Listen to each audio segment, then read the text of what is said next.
Hello everyone, welcome to Michigan Man MTG, and today we're going to be talking about my favorite cards from Final Fantasy, and today we're going to start with the top 10 Mythic rare cards for Standard from the set that I think are going to have, playability in Standard.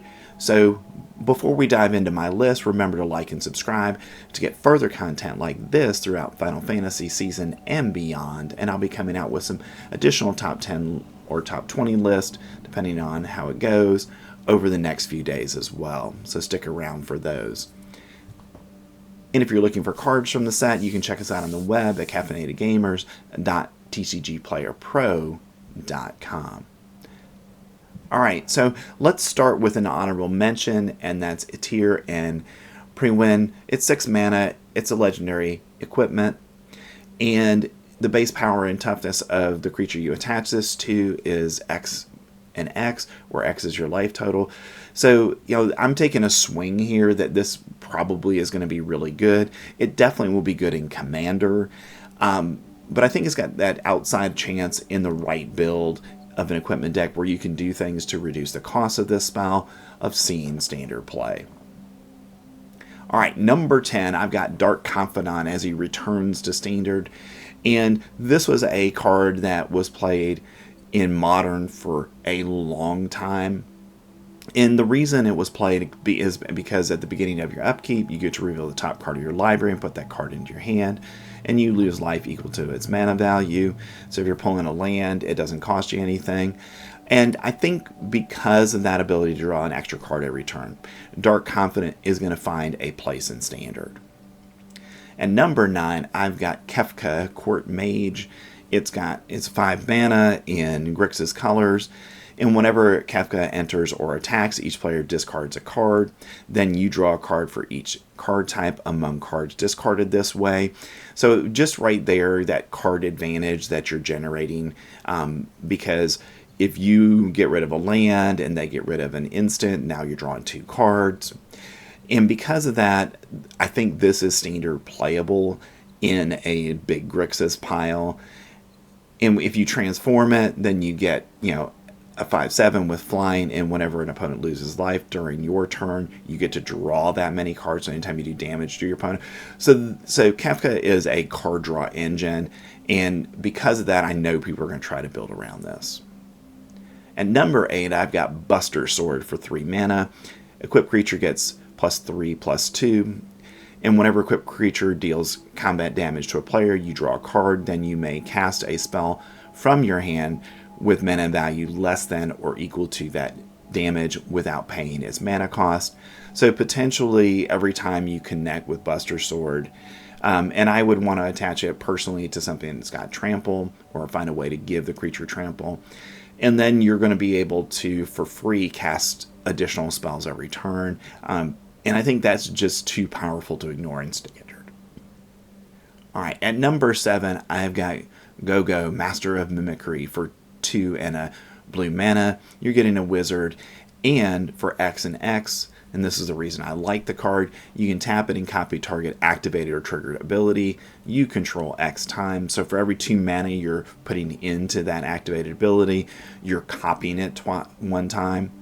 And you may choose new targets for the copies, and this ability can't be copied, and X can't be 0. But this is a card that I think goes into a control deck where you're getting some kind of activated ability, and we know that we're going to have those wizard tokens that ping your opponent every time you play a non-creature spell. So I think Go-Go fits well into that deck, and then you can copy those activations. So if you got 4 or 5 mana around, instead of doing 1 damage, you're going to do 3 damage, or if you got a ton of mana, you might be able to do 4 or 5 damage with that activation. So I like this. I think it's going to be figuring out where it fits best in Standard. Next, we've got Emmett Selch, Unsundered for 1, a blue and a black mana. You get a legendary creature that's an Elder Wizard and is a 2/4 with Vigilance. And whenever Emmett enters or attacks, draw a card, then discard a card. So card filtering for you, and this helps get stuff in your graveyard. And at the beginning of your upkeep, if there are 14 or more cards in your graveyard, you get to transform Emmett. And then when you do, you get Hades, Sorcerer of Eld, and it's a legendary creature that's an avatar and a 6/6 with vigilance, and it has Echo of the Lost. During your turn, you may play cards from your graveyard. If a card or token would be put into your graveyard from anywhere, exile it instead. So that's the downside of this, is if you're putting new things into your graveyard, they get exiled. But Hades is going to allow you to just play cards from your graveyard, so that means lands or spells or anything. And I think that's just too tempting in Standard for people to pass on. At number 5, I've got Lightning Army of 1 for a colorless, a red, and a white mana. You get a legendary creature that's a human soldier and is a 3/2 with first strike, trample, and lifelink. So a good target for our Buster Sword. She has stagger whenever lightning deals combat damage to a player until your next turn. If a source would deal damage to that player or a permanent that player controls, it deals double that damage instead. So where I see lightning shining is you deal first strike damage with lightning to your opponent, and then the rest of your creatures as they attack are now going to deal double the damage instead. And at my mind, you can't pass that up in Standard in a Boros shell. Next, we've got Cloud, Midgar Mercenary for 2 white mana. You get a legendary creature that's a human soldier mercenary and is a 2/1.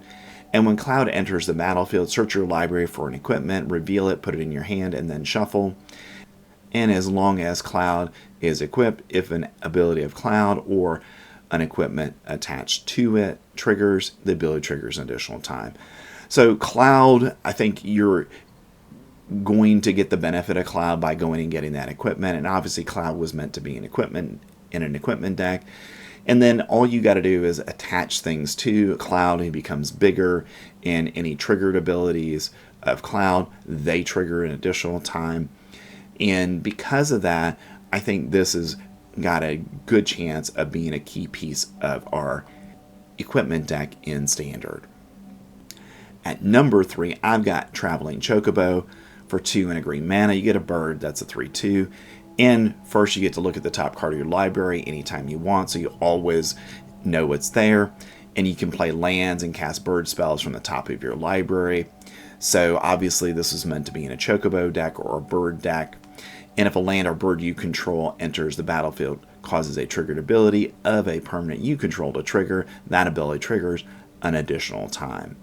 So what that means is with Traveling Chocobo, most of the birds from the set have landfall where they get +1, +0. So because of that, you have Traveling Chocobo in the field. You get to look at the top of your library at all times. So you're always going to hopefully hit a land drop every turn, and that's going to automatically give all of your birds that have that triggered ability +2, +0. And I think that's going to be key to the Chocobo deck in Standard. Next, I've got at number 2, Sepharoth, Fabled Soldier for 2 and a black mana. You get a legendary creature that's a human avatar soldier and is a 3/3. And whenever Sepharoth enters or attacks, you may sacrifice another creature. If you do, draw a card. So Sepharoth, in my mind, goes in a sacrifice shell. And I think Sepharoth not only has Standard playability, but in older formats as well. I think we're going to see Sepharoth as well, because you're going to sacrifice something. Hopefully you've got a Blood Artist or an equivalent on the battlefield as well. And then when you sacrifice that creature, you're going to get that activation. And then whenever another creature dies, target opponent loses 1 life and you gain 1 life. Okay, so Sepharoth has that drain and gain ability on him. And if there are 4 times this ability has resolved this turn, you get to transform Sepharoth. And when you do, you get Sepharoth, One-Winged Angel. It's a legendary creature that's an Angel Nightmare avatar and is a 5/5 with flying. And he has Supernova. As this creature transforms into Sepharoth, One-Winged Angel, you get an emblem with whenever a creature dies, target opponent loses 1 life and you gain 1 life. And whenever Sepharoth attacks, you may sacrifice any number of other creatures. If you do, draw that many cards. So really, really powerful ability on Sepharoth here. And I think that's what's going to make this a powerful card in Standard. So I expect, because we've got a Blood Artist already in Standard, we've got a couple other cards that have that kind of ability in Standard currently, that this is going to go into a sacrifice deck that I feel like is going to be pretty powerful. All right, and coming in at number 1, I've got Vivior Ornator for 1, a blue, and a red mana. You get a legendary creature, that's a wizard, and is a 0/3. And you can spend 0, and you can add X mana in any combination of blue and or red, where X is Vivior Ornator's power. Activate only during your turn and only once each turn. And whenever you cast a non-creature spell, put a +1/+1 counter on Vivior Ornator, and it deals 1 damage to each opponent. So you play this on turn 3, and then on turn 4, you cast, hopefully 3 spells, and then you picked up 3 mana, because you can go ahead and activate the ability at that point, and now you've got double your mana if you can do that. And as all of this is going on, Vivi's growing in power and toughness the whole way. And then you hit him with a Monstrous Rage, and then all of a sudden you're going to get in for trample damage as well. So I think Vivior Ornator is a really powerful card and is definitely going to go into the Is It Prowess decks. But I think there can be other builds for Vivi as well. So I'm excited to play with this card. I think it's going to be really, really good. All right, so those were my top 10 Mythic rares from Final Fantasy. Tell me what you think in the comments. Did I miss something?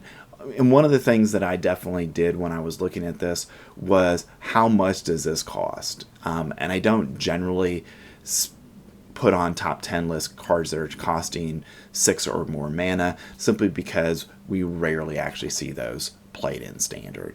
So thanks for staying to the end of the video. Remember to like and subscribe to get further content like this throughout Final Fantasy preview season and beyond. And I'll be back with some additional lists over the next couple of days. Thanks. I'll see you in the next one.